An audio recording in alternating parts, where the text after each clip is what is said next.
What's up, everybody? Welcome to planet-Pepe. Let's talk about Slash versus Buckethead. Man, I'm not even like trying to pin these two against each other. I'm not a big fan of like artist versus artist, but man, these two are just two titans, two just ironclad titans of music and guitar, just talent going. If you gotta put them head to head, everyone says Slash. Everyone loves Slash. He grew up in England, or I think he grew up in Great Britain. And everyone, I never was like the biggest Slash fan per se, because Buckethead was always my guy. I knew of Buckethead really early on in my life. Soothsayer, he's got like a bunch of great songs. Not only can he shred on guitar, he can shred on bass. Honestly, if anything, I'm more impressed with his bass work than I am with his guitar, which is hard to say. It's hard to top his guitar stuff. Man, I love Slash too. I just feel like I have so much respect for both of them.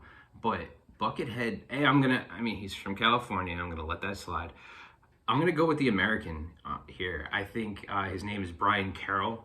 I think his actual name, better obviously known as Buckethead, but I mean, he does a lot of outdoor venues, a lot of outdoor concerts, and like he's just so good and kind of underrated. Like I never really got to know Slash that much like I ever met him, like music wise is what I mean. I knew the South Park episode where it's like Slash isn't real, which I thought was a really funny episode. But I'm gonna go with Buckethead. I really am, by a smidge. I just think he can just shred. It's hard, like he can play country music too. It's hard to really pinpoint what genre he is or like what exactly his style is, because he's just so eclectic and just so like just so good with the guitar. Slash, as much as I respect, and I know his upbringing too with Slash, like he had like a very creative upbringing. Like his parents like really pushed for creativity and I guess like being creative, like heads in the clouds, like see what you can come up with, see what you can pull back down. And I respect that. And look, I have nothing against Slash. I feel like maybe he was a little bit more of the mainstream guy, whereas I don't know, Buckethead, I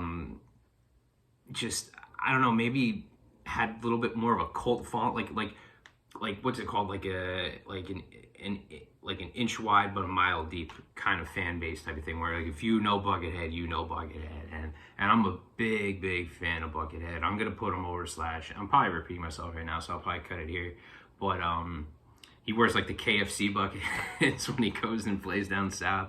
And for a while too, I remember thinking like, well, like we didn't know his name like for a while, like because he wore the mask. It was like, oh, his identity's a secret. And I mean, it's out now. It's fine. It doesn't shatter the illusion. It's still a cool thing that he wears the mask and everything. And I think he does things with puppets or something. Like I don't even know if I should bring that up in this video because it's kind of hard to explain. But like he'll talk through puppets like puppet mastery or whatever. But I'm gonna go with Buckethead. I just think his music is just like he could just like, and I don't like the word shred, like ooh, like he can shred, like he can shred. Like there's something to be said for genuinely shredding on guitar, and I'm gonna give it to Buckethead. I think he's the better of the two musicians. So yeah, all right, yeah, and nothing against Slash. Slash is fine too.